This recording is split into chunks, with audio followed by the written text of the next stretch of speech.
Hello everyone. We'll discuss J1 2020 paper 1 chemistry. This paper was held on 27th of September on Sunday. I'll try to cover up each and every aspect of the question and each and every concept of the question. So it is actually a detailed solution. So let's proceed. See the question number 1. So first section was containing 6 questions and each question was single option correct question with a marking scheme of +3 and -1. So let's go through the first question. Let's give if the distribution of molecular speed of a gas is as per the figure shown below, then the ratio of the most probable speed, average speed, and the root mean square speed respectively is.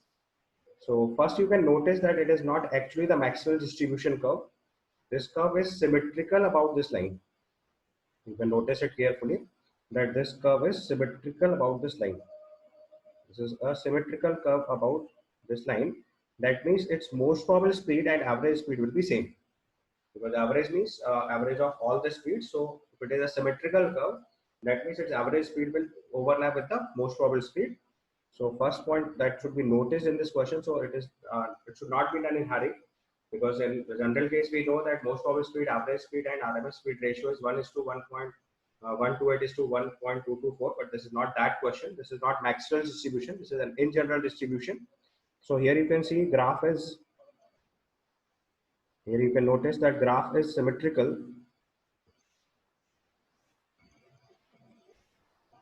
So if graph is symmetrical, that means U most probable will be equal to U average, right? And we all know that RMS speed is under root of 3 RT by M. RMS speed is under root of 3 RT by M, whereas most probable speed is under root of 2 RT by M. So ratio of most probable speed is to average speed is to RMS speed. If we write, this comes out to be 1:1 root of 3 by 2, which is nothing but 1:1:1.224. So our answer must be B here. So answer for this question is second option B. Is that clear? Now the next question. Next question is given which of the following liberates oxygen on hydrolysis. So it is the property of superoxides. So just simply check potassium superoxide KO2 when it is treated with water. It actually forms potassium hydroxide K2O2, which is potassium hydroxide, hydrogen peroxide. So potassium hydroxide, H2O2 and oxygen. Just simply balance it. So 2KO2 gives 2KOH plus H2O2 and O2 with 2 moles of water. So hydrolysis produces oxygen gas will be superoxide of potassium. And others are first one is oxide, second one, third one is third one is peroxide, fourth one is a compound which does not exist. So here answer must be B. Okay. Then the third question.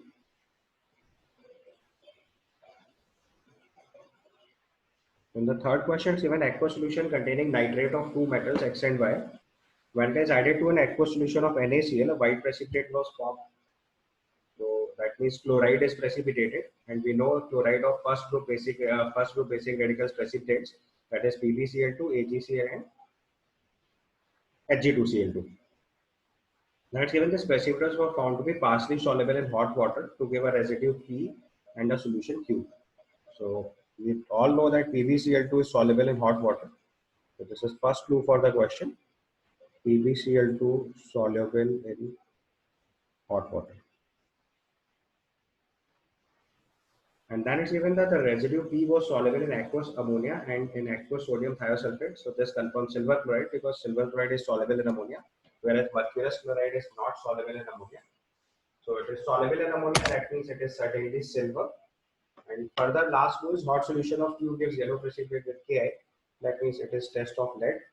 So here our metals can be X and Y can be silver and lead. Silver and lead. So let's try with the reactions. So first, silver nitrate is treated with NaCl. We got white precipitate of AgCl, which is Rp, white PPT. and then along with this we'll get NaNO3. Further, lead nitrate is treated with NaCl and it has produced lead chloride, which is also white precipitate. And as per question, this is Q.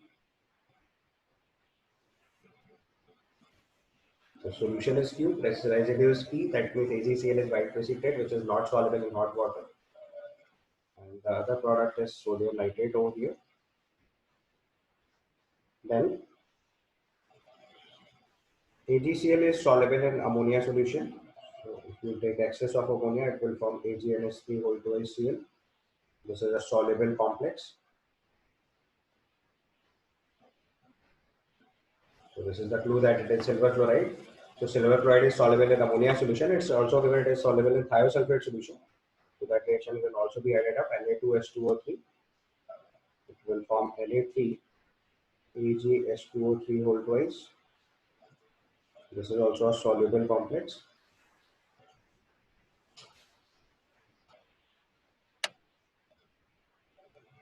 Is that okay?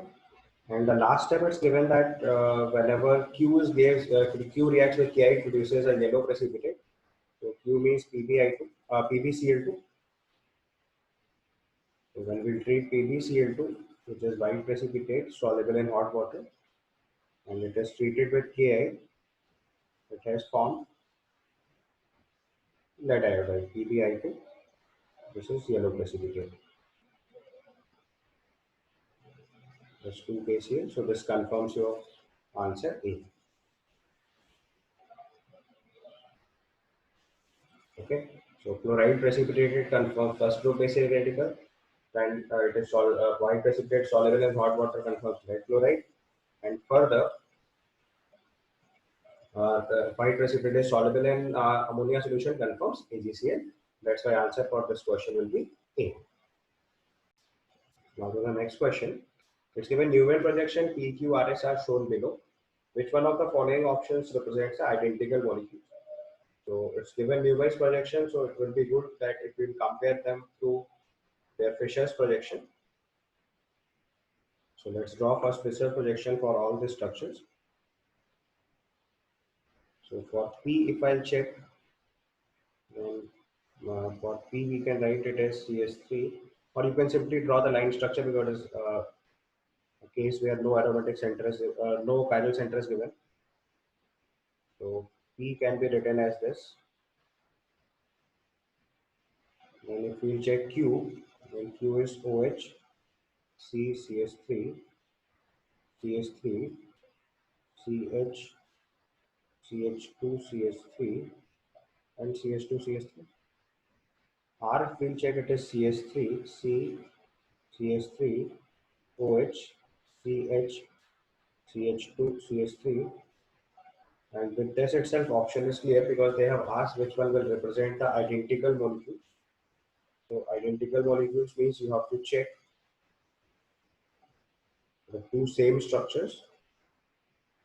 So with this, you can see that Q and R is same. Although if you want to check further, finally, you can check for S also.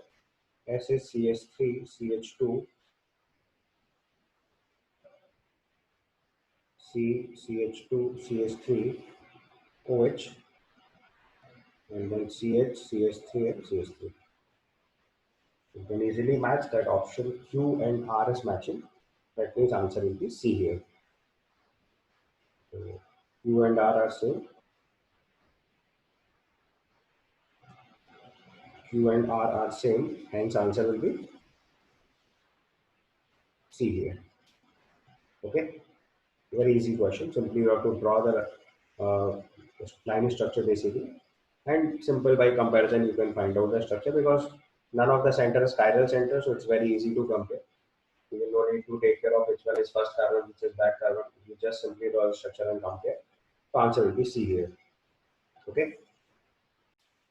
Now question number 5. It's given which one of the following structures has the IUPAC name 3-ethylene, 2-hydroxy, 4-methyl, hex 3 in 5-enoic acid. So this is the IUPAC name which you have to verify with the given structures.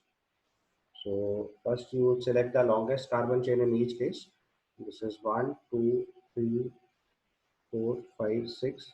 You can write other side also 5 6, it's same, so it's identical chain. And then next case, if you write, it is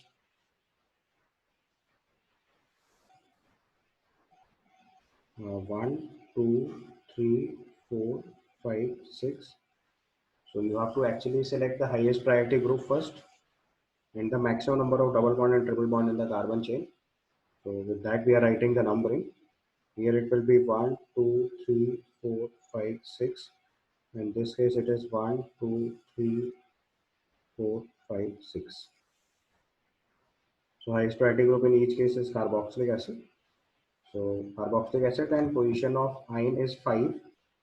The position of ion is 5 in first case also, in second case also, in third case also, in fourth case also, which that need not to check. Then it is 3 in position. So 3 in position here also, here also, here also, and here also. That means it is correct in all 4 structures. That's given 4 methyl. So now check the position of methyl here. So in first case, 3 position is ethyl,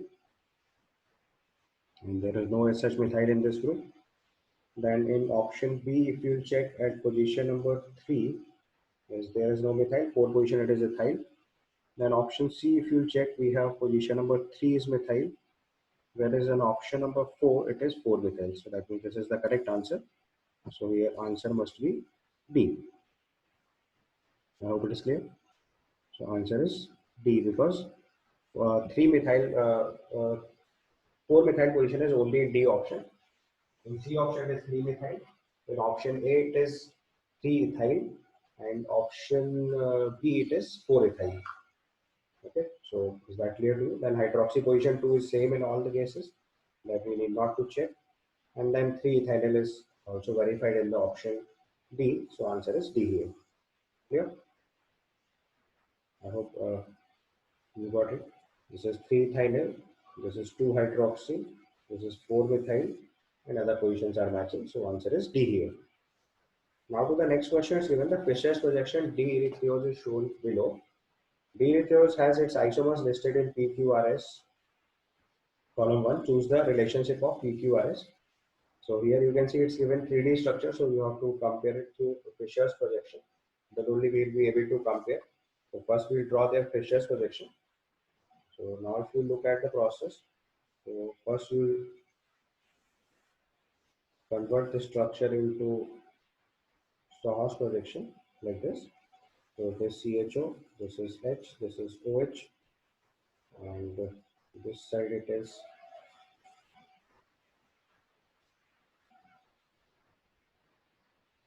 CH2OH, this is H, and this is OH. Now rotate it. So this side it becomes CHO,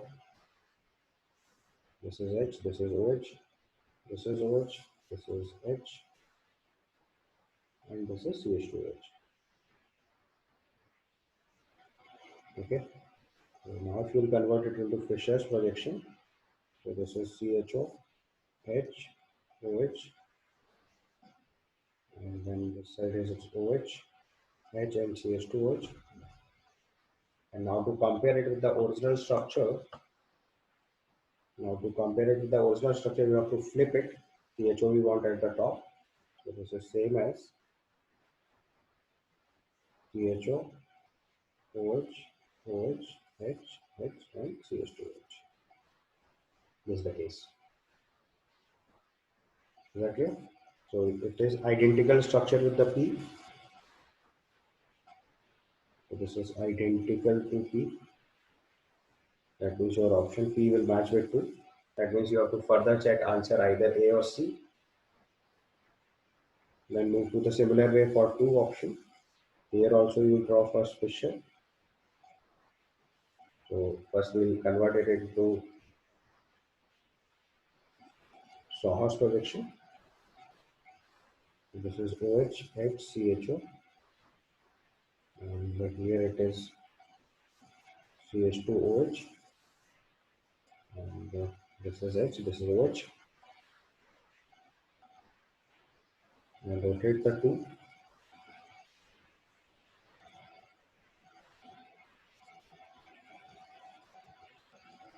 This is CHO. This is OH. This is H. This is CH2OH.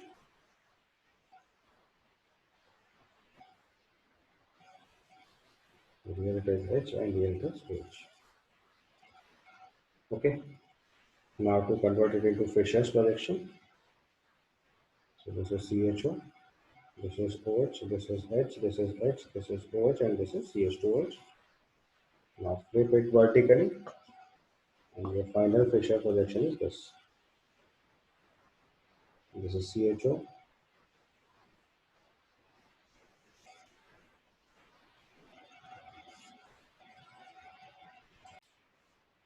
And this is CHO. Then this is CH2OH.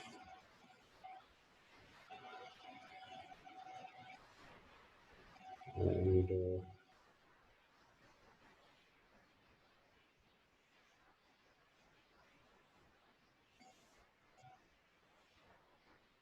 this is OH. This is H. This is OH. This is H. So it is diastereomer of. It is diastereomer of P.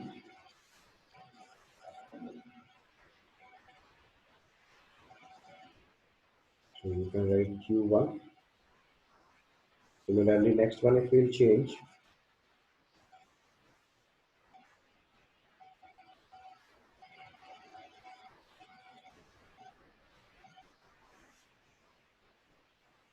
This is CHO. And this is H. This is OH. This is H. This is OH. And this is CH2OH.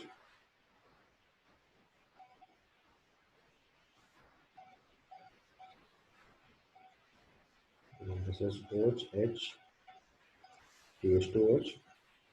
This is CHO.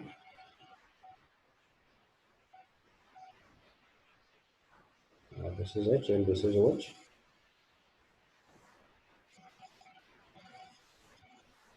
This is CHO, H, OH, OH, H, and CH2OH.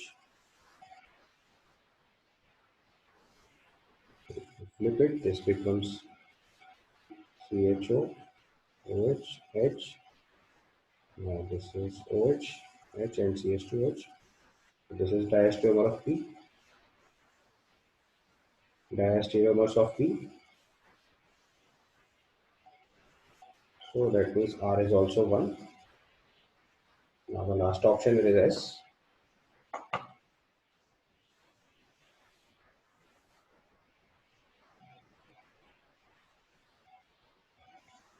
So similar manner, S also if you will convert, it is CHO. This is OH, H, and this is CH2. This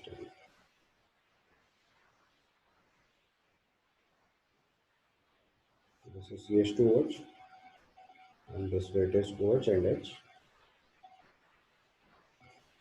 So again rotate the two. So it becomes CH2OH. This is CHO. This is OH. This is H. And here it is CH2OH. This is also OH. This is H. After this, convert it into Fisher. So this is CHO, OH, H, OH, H, and CH2OH. And flip it again. So it is CHO. I've tried to explain every part of the question. That's why I'm writing a little more. Otherwise, you can predict your answer a little earlier also. So this you can see it is exactly mirror image of P. So this becomes enantiomer. So this is enantiomer of P. Although answer is already predicted when we have checked option P2 and Q1. With that itself, we are certain with the answer. So there was no need to check further options. As I'm explaining you the complete question, that's why I'm writing every possible thing, whatever is needed for the question. So S will be 3. That means if you assemble the complete answer, so this P2, Q1, R1, and S3. That's why answer is C here. Okay. Answer for this question is C. Now the second section was containing multi-correct questions. So first question was on the concept of thermodynamics. So it was thermodynamics. The PQ work done is given by W is equal to minus times integral of P external into dV. For the system undergoing a particular process, the work done is W is equal to minus times dV into RT by V minus V minus A by V square. So first of all, you can see that if I write the van der Waals equation, in the first option is even satisfy the van der Waals equation of the state. So first check the van der Waals equation. So from van der Waals equation, if I write, it is P plus A by Vm square into Vm minus P equal to RT. This is the equation. So from here, if I calculate P, it comes out to be RT upon Vm minus P minus A by Vm square. This is the equation. So now if you are calculating, work done is equal to my integral of minus dV upon A minus Vm square, means P is simply replaced there. So for reversible process,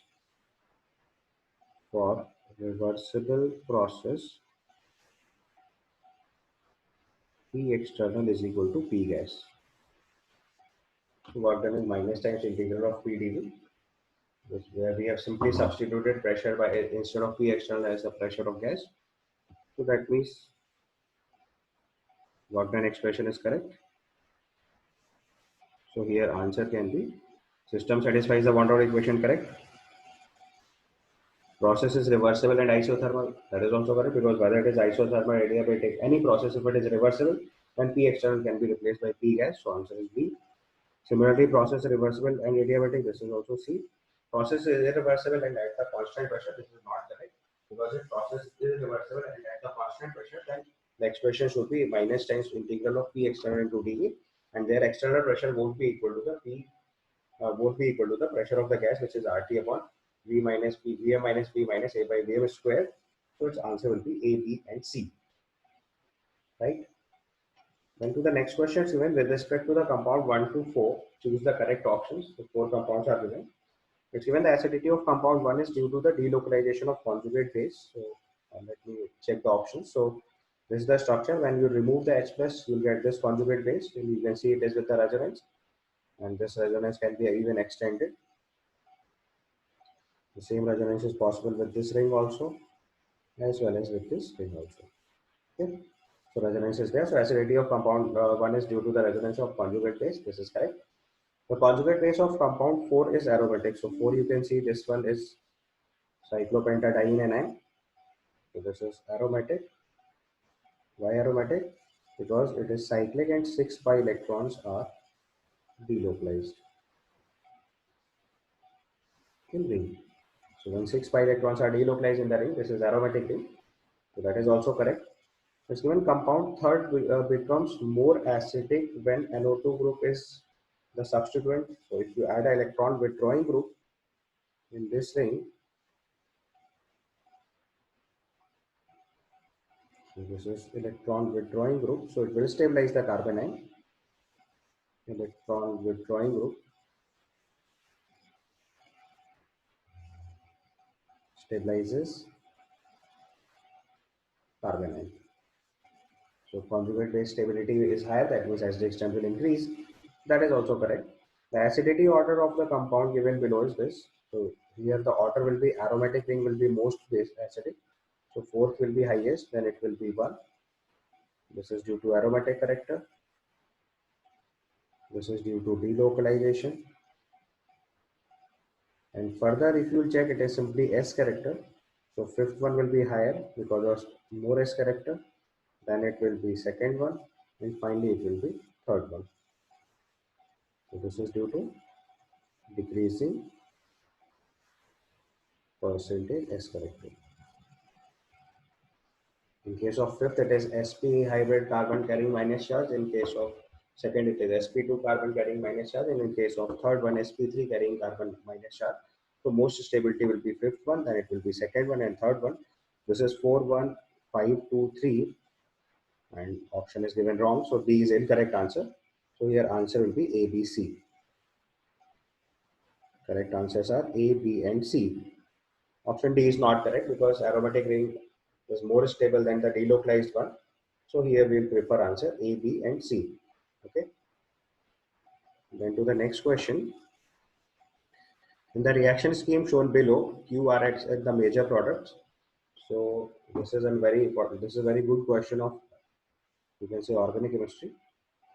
So first you will notice the initial compound P.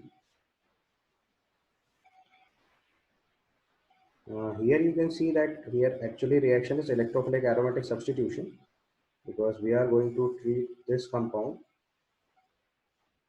first with AlCl3. So electrophile will be formed. Okay, so if I write the electrophile, it must be O minus AlCl3 double bond O, another carbon, this carbon, and C double bond O plus. This is the electrophile. And here you can see these are the two alpha H. So here hyperconjugation is applicable.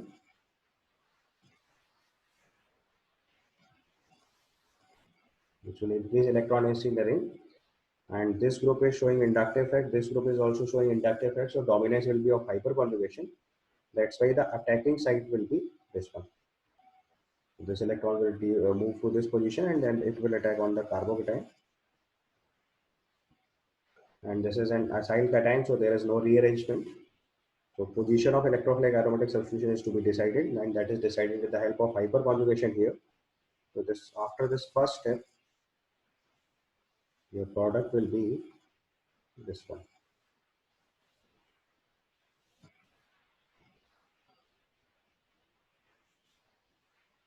This is C double bond O, then CH2, CH2, COOH. This will be the compound which is Q. After Q, it is treated with zinc amalgam HCl and then S3PO4. So if I treat it with zinc amalgam HCl, this carbonyl carbon will be reduced and no effect on carboxylic acid group. So this carbonyl carbon will reduce to alkane, and after reduction, we will get this as a product.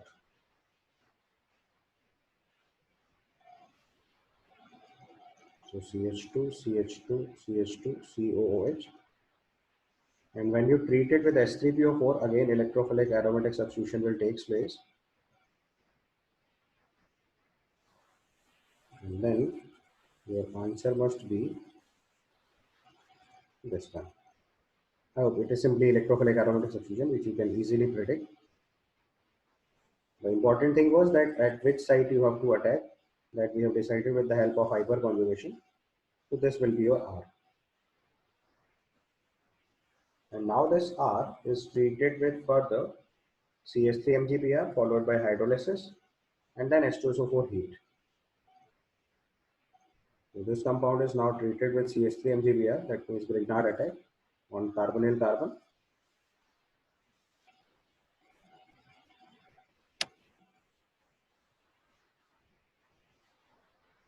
So this is the carbonyl carbon. So nucleophilic attack. This leads to the formation of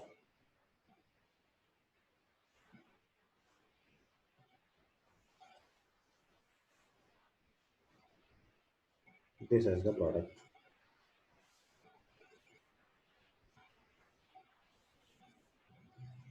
And followed by water also.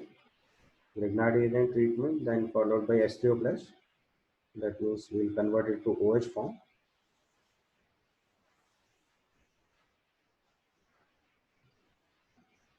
And further H plus and heat means elimination. So dehydration of alcohol will take place. Further H2SO4 and heat is given. So dehydration of alcohol. And the final answer is this.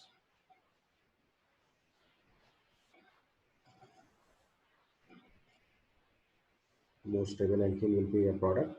This is the site where beta elimination is possible.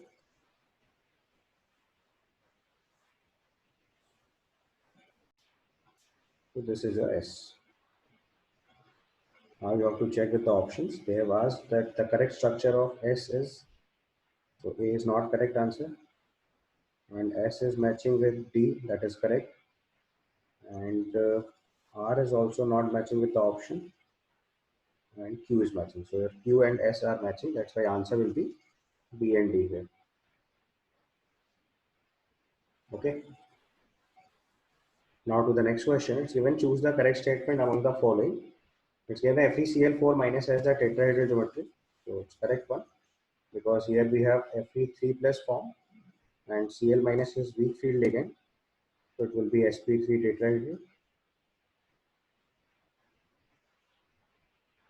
Next option we have CO, En, NS3 whole twice Cl2 plus have two geometrical isomers. So that you have to draw first. If we write the geometrical isomer for this, so this is bidentate ligand. First we place two ammonia at trans position. In the next possible structure, we can draw two Cl in the trans position.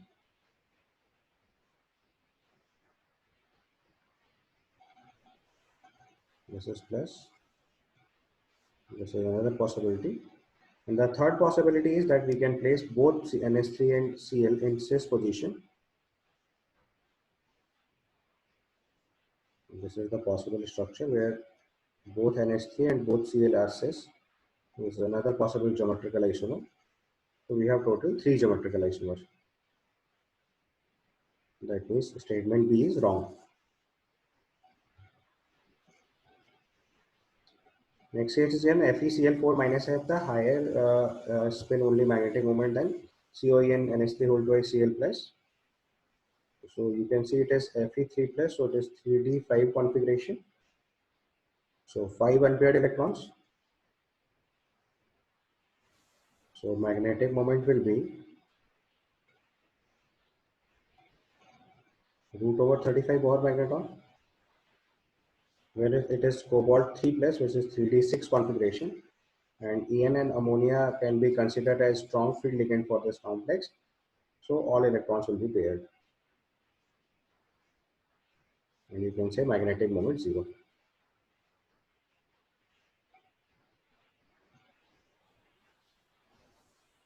So it's given FeCl4 minus has higher spin only magnetic moment than this, so it is correct answer. And the last option is given cobalt ion COEN NH3 whole twice Cl2 plus has sp3d2 hybridization. So it is not. It is clear that we have considered D6 and strong field again. That means hybridization will be. So in CO En NH3 whole twice Cl2 plus hybridization will be D2sp3.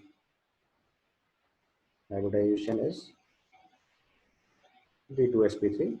That means option D is also incorrect. So correct answers are A and C. So answer for this question is A and C. Yeah. Now to the next question. This is question number 11. It's given with respect to hypochlorite, chlorate and perchlorate ion, choose the correct statements. So first you have to check their structures. So let me explain first one by one. Hypochlorite is OCl minus. So first it is hypochlorite. So hypochlorite ion is OCl minus. Then we have chlorate.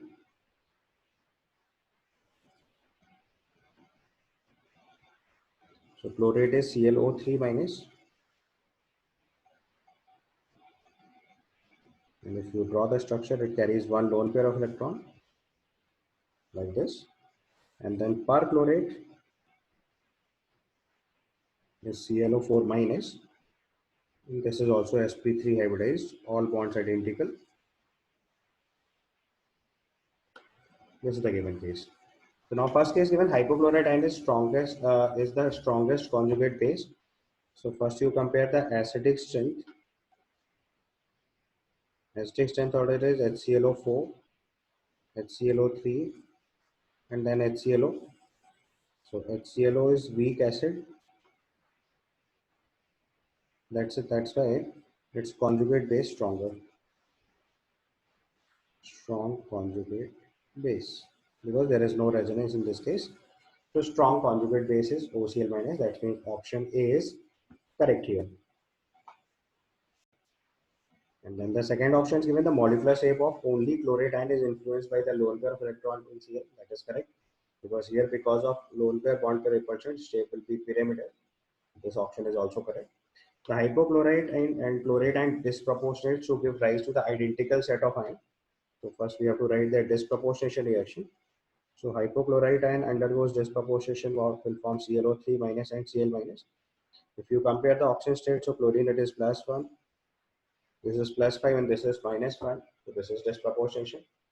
And similarly, if I do it for chlorate ion, which is ClO3 minus, so ClO3 minus will also undergo disproportionation, will form ClO4 minus and Cl minus, but it is not giving you the identical set of ions. That means option C is incorrect. Because oxygen state is +5, +7 and -1. That means it is not giving identical set of ions. In first case, we are getting chloride and chlorate. In the last case, we are getting perchlorate and chloride ion. So this is not identical set. And the last option is given hypochlorite ion oxidizes the sulfite ion. So that's correct because hypochlorite ion is strong oxidizing agent. So the reaction is OCl minus plus sulfite ion will oxidize to sulfate ion and it will reduce to chloride ion. So the reaction will be this one. So you can see this is a redox change here, oxygen state +1 to -1. This is reduction, and this oxygen state +4 to +6. This is oxidation. This is reduction. That means statement D is also correct. So if I write answer for this question, then option A, B, and D are correct. Statement number C is incorrect here because it is not giving you identical set of ions. Otherwise, it is correct. Other wrong statements are correct. So answer is A, B, and D. Then to the next question. And this is a solid state question. It's asked the cubic unit cell structure of the compound containing cation M and anion X as shown in the below. Which compound, when compared to the anion, the cation is smaller ionic radius. The empirical formula of the compound. So first you have to compare the effective number of atoms. So if I count effective number of M, so you can see M is present at the face center and contribution of M is, if the contribution of face center is half, so it is 2 face center to the contribution half, it is 1. Now if I'll check the effective number of X, so X is occupying the edge center, its contribution is 1 by 4, so this is 1. So this was face center, contribution half, and here it is edge center, contribution 1 by 4. So effective number is same, that means empirical formula is Mx. Let us correct. Empirical formula is Mx. Now it's given formula, now its next statement is given the cation M and anion have the different coordination geometries. So if formula is Mx, that means coordination number of M is to X is 1 is to 1. That means they must have the same coordination number. That means statement B is wrong. So if formula is Mx, hence, if formula is Mx, then ratio of coordination number will be 1 is to 1. Then ratio of coordination number of M is to X is equal to 1 is to 1, right? That means they have same coordination geometry. That's why option B is wrong. Next case, even the ratio of mx bond length in the cubic unit cell is 0.846. So bond length, if you have to compare, just notice the structure first carefully. So what we have to do is we have to travel a by 2 distance till this edge center, and then from this edge center to this edge center distance, this is body diagonal of mini cube, and this is the distance which you have to find out. This is mx. I hope diagram is clear to you. If I draw the same diagram at the bottom to solve the question, so it's an equilateral triangle.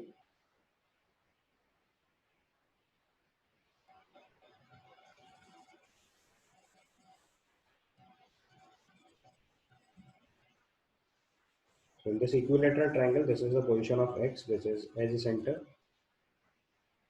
This is the position of M, which is face center. This is also another edge center, which you can mark here. If I'll mark this point as P here, so this is the point P here, and this is the distance A by 2. And then from No, this is not A by 2, sorry. My phase center to S center distance is A by 2, and this is half of the mini cube body center, so it is A by 2 root 2. Is that clear? Because in this triangle, this distance is A by 2, this distance is A by 2. So this, if I mark this position as Q, then PQ is here A by 2 root 2. I hope it is clear to everyone now. So this is A by 2 root 2, and then we have to find out the bond length mx. If you solve this mx bond length,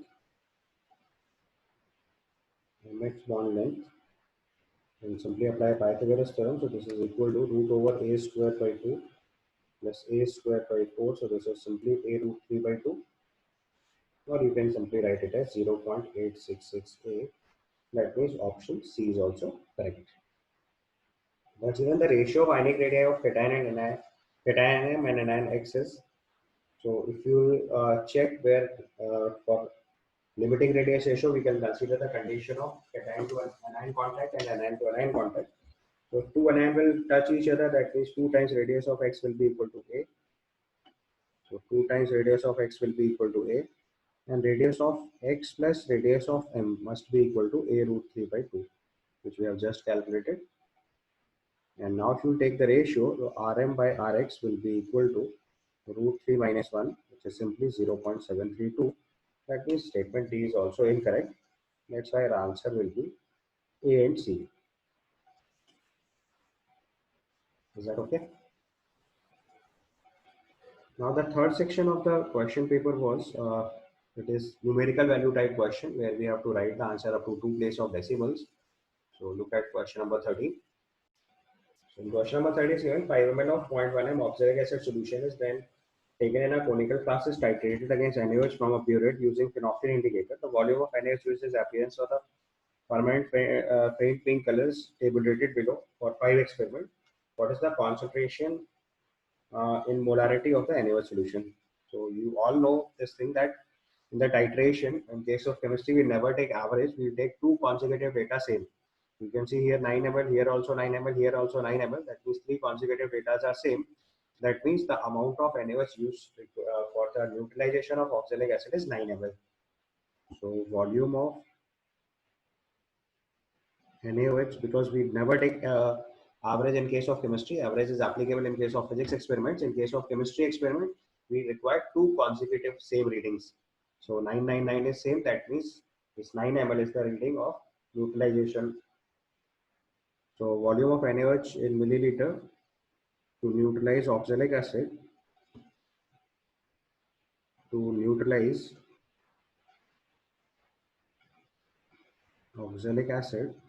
is equal to 9 ml. This is the observation from the table. And after that, simply at equivalence point, you have to make the equivalent same. So at equivalence point,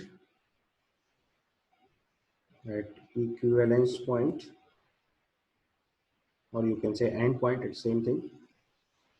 Because this is a question in practical condition, it should be end point. So at end point, milliequivalents of oxalic acid, which is H2C2O4, is equal to milliequivalents of NaOH. And then it's a very simple calculation. So 5 into 0.1 into 2, because it has 2 replaceable H plus, so N factor for oxalic acid is 2. NaOH has 1 replaceable OH minus, that's why N factor is 1. So this should be equal to 9 into molarity M1 into N factor 1. So from here we get molarity is 1 by 9M, or you can simply write 0.11. So with respect to rounding off, the answer can be 0.11 or 0.12. You can write 0.11 or 0.12, depends. I may give you a liberty here. Otherwise, you can write simply 0.11. The next question is, consider the reaction A is B at 1000 Kelvin at time t dash. The temperature of the system was increased to 2000 Kelvin and the system was allowed to reach to the equilibrium. Throughout this experiment, the partial pressure of A was maintained to 1 bar. Given below is the plot of partial pressure of P at time and the ratio of standard gauge free energy for the reaction at 1000 Kelvin and 2000 Kelvin. So first thing all of you can notice here that equilibrium constant for this reaction will be active mass of B by A. And it's given in the question that partial pressure of A is throughout 1 bar. That means K equilibrium will be equal to always partial pressure of B. Okay, so this will be equal to partial pressure of B always. So at time t dash, you can see partial pressure of PB is 10 bar. You can notice it from the graph, because when concentration of reactant and product is constant, that is the position of equilibrium. So this is the equilibrium at 1000 Kelvin. This is the equilibrium position at 2000 Kelvin. You can notice it is at 2000 Kelvin, and this is the equilibrium position at 1000 Kelvin. Because concentration of B is constant or partial pressure is constant is the position of equilibrium. So equilibrium position, partial pressure of B will be 10 bar at 1000 Kelvin and 100 bar at 2000 Kelvin. So equilibrium constant at 1000 Kelvin will be equal to A1, let's say. This is equal to 10 bar, sorry, simply 10, because unit will be cancelled. And equilibrium constant at 2000 Kelvin is K2, which is 100 bar upon 1 bar, so it is 100. So delta G1 naught, if I write, it is minus RT ln of Q, ln of K. So minus R into T is 1000 into ln of K. And delta G2 naught at 2000 Kelvin is minus R into T into ln of 100, which you can simply write minus 2R into 2000 ln 10.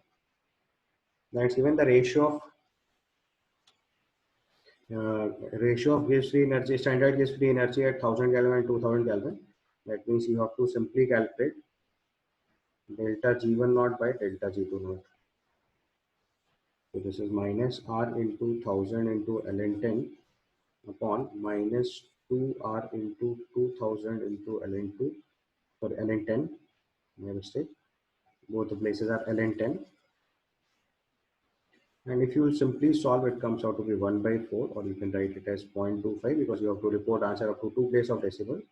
So here answer will be 0.25. Okay. Now to the next question. It's given, consider 70% efficient hydrogen oxygen fuel cell working under the standard condition of 1 bar at 298 Kelvin. Its cell reaction is H2 plus half O2 is water liquid. The work derived from the cell is a consumption of 1 into 10 to the power minus 3 moles of hydrogen gas is used to compress 1 mole of monatomic ideal gas in thermally insulated container. What is the change in temperature for the ideal gas? So if it is thermally insulated container, means this is adiabatic process, and for adiabatic process, work done is simply equal to internal energy NCV delta T. So for 1 mole of an ideal gas, you have to calculate this work done NCV delta T, and this work done is actually obtained from the cell. So first proceed with the cell. So for the cell equation, hydrogen gaseous plus half of oxygen gaseous is water liquid.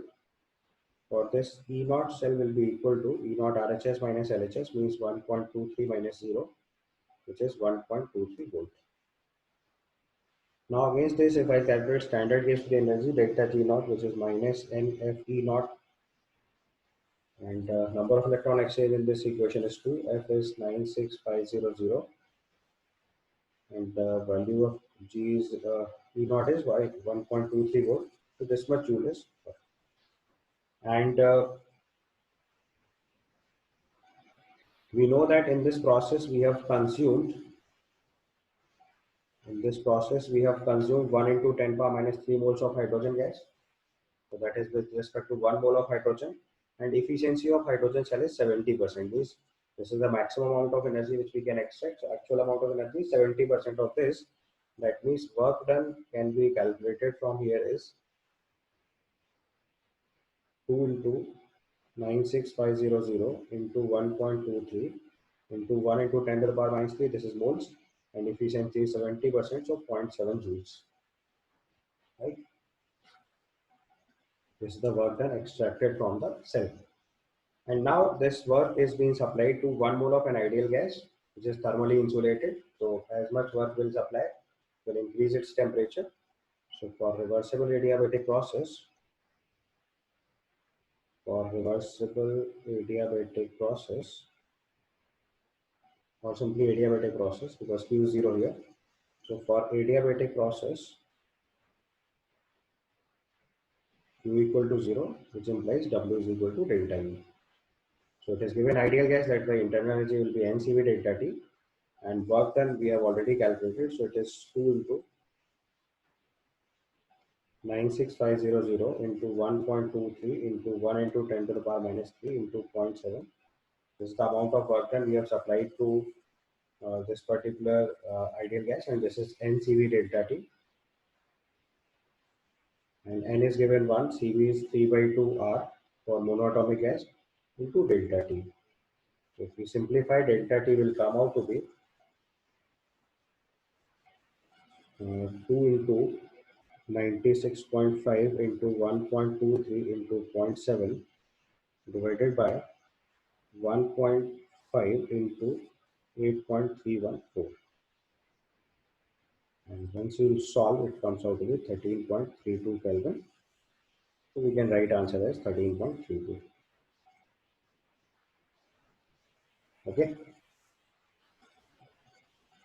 Simple combination of thermodynamics and electrochemistry. Now to the next question is given: aluminium reacts with sulfuric acid to form aluminium sulfate and hydrogen. What is the volume of hydrogen gas in liters produced 300 at 300 Kelvin 1 atmospheric pressure when 5.4 gram of aluminium and 50 ml of 5 m sulfuric acid are combined in the reaction? So this is simply a case of mole concept. So first you write the balance equation: 2Al plus 3H2SO4 gives Al2SO4 whole thrice plus 3H2. So it's given 5.4 gram initially. So moles will be 5.4 by 27, which is 0.2 mole. For H2SO4, if I'll calculate number of moles, so it is molarity into volume in ml divided by 1000, because it's millimole first.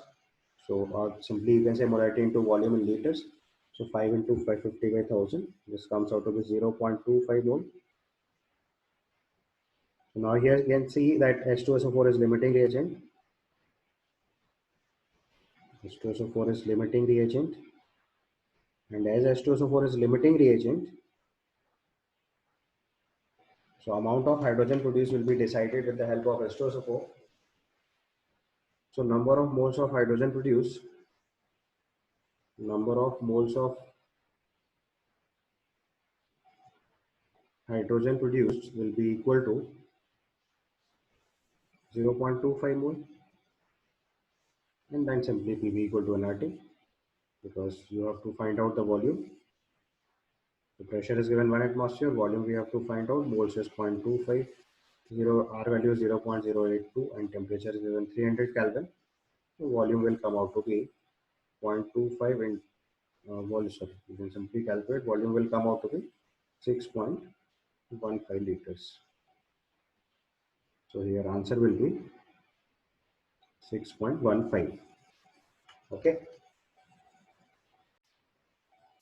Now to the next question is given: 92 uranium-238 is known to undergo radioactive decay to form 82 lead-206 by emitting alpha and beta particles. A rock initially contained 68 into 10 to the power minus 3 gram of uranium. The number of alpha particles that would be emitted during the radioactive decay from 92 uranium-238 to lead-206. So first you have to write a radioactive decay reaction. So it's 92 uranium-238. It undergoes a radioactive decay process and it has converted to lead 206. And if you count number of alpha particles, so it is 2He4 2 plus, and this is 8 units. And if you calculate beta particles, so minus 1E0, and number of beta will be 6 here. That you can simply count. Number of alpha will be equal to 238 minus 206 by 4, because mass number changes by 4 units by every alpha particle. So this is 8. And number of beta particle, atomic number increases by 1 unit and no change in mass number. So number of beta particles will be equal to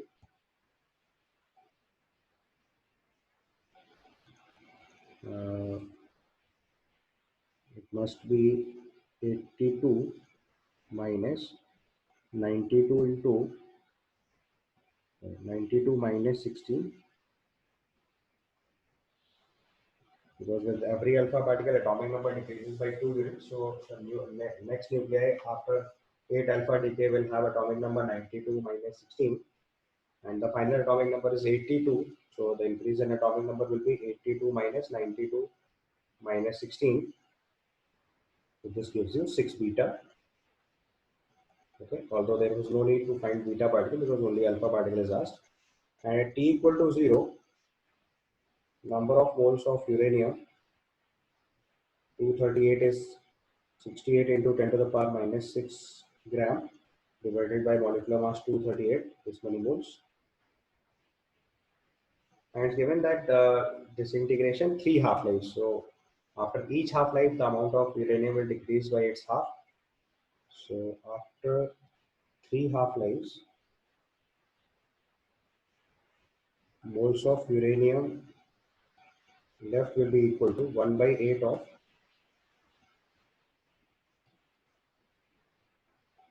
68 into 10 to the power minus 6 by 238. That means moles of alpha particle formed, number of moles of alpha particle formed will be equal to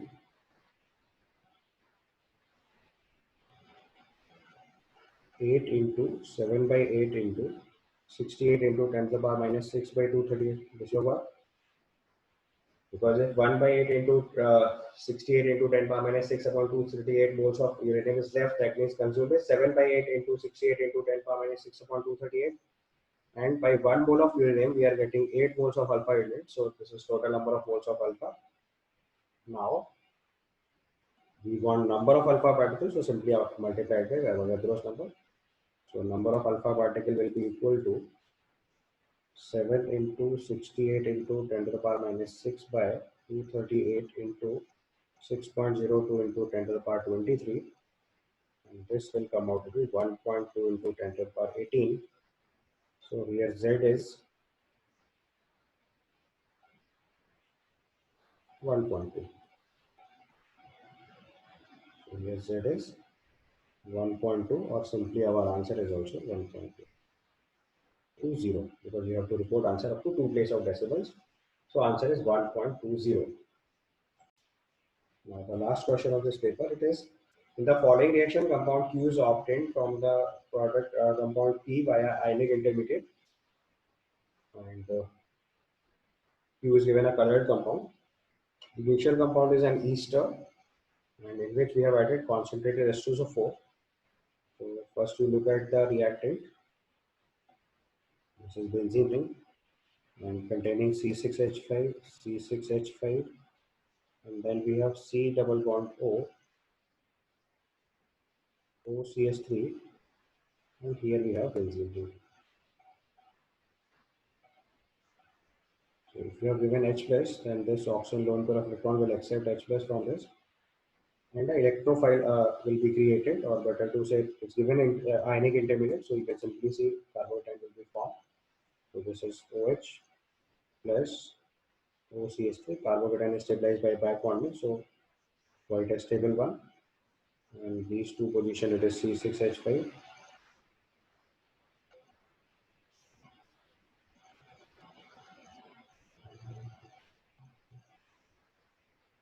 And then further, electrophilic aromatic substitution is possible. Further electrophilic aromatic substitution is possible. This pi electron will shift from this location and will be given to this carbon tank.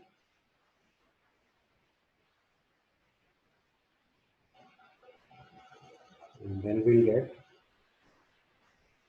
C6H5.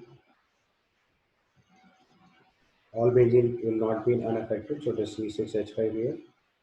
This is also C6H5. In this position, a 5-member ring is formed. We will count the carbon first. So this is 1, 2, 3, 4, 5. So it will be a 5-member ring.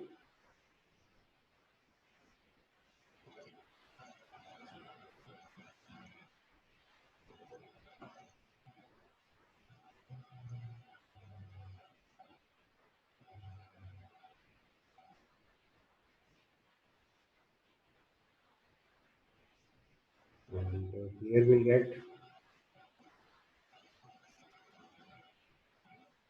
carbonate carbon back. Or you can write one more step if you wish to write.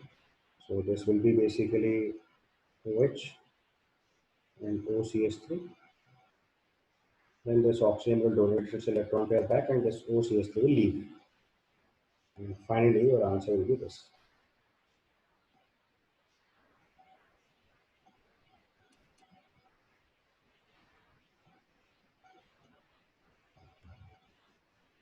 And in the question, the degree of unsaturation is asked. So you know with every benzene ring, degree of unsaturation is 4. So we have total 4 benzene ring and one 5-member ring that counts 1 degree of unsaturation and one C double bond that also counts 1 degree of unsaturation. So here degree of unsaturation is asked. This is your compound Q. This was P. So degree of unsaturation of Q is degree of unsaturation of Q is 4 into 4 plus 1 plus 1. 1 is from ring, 1 is from pi bond of CO, and 4 benzene rings are there. Each benzene ring contributes 4 units of degree of unsaturation. So this comes out to be 18. Hence, answer for this question will be 18.00. So this completes the paper. Thank you so much.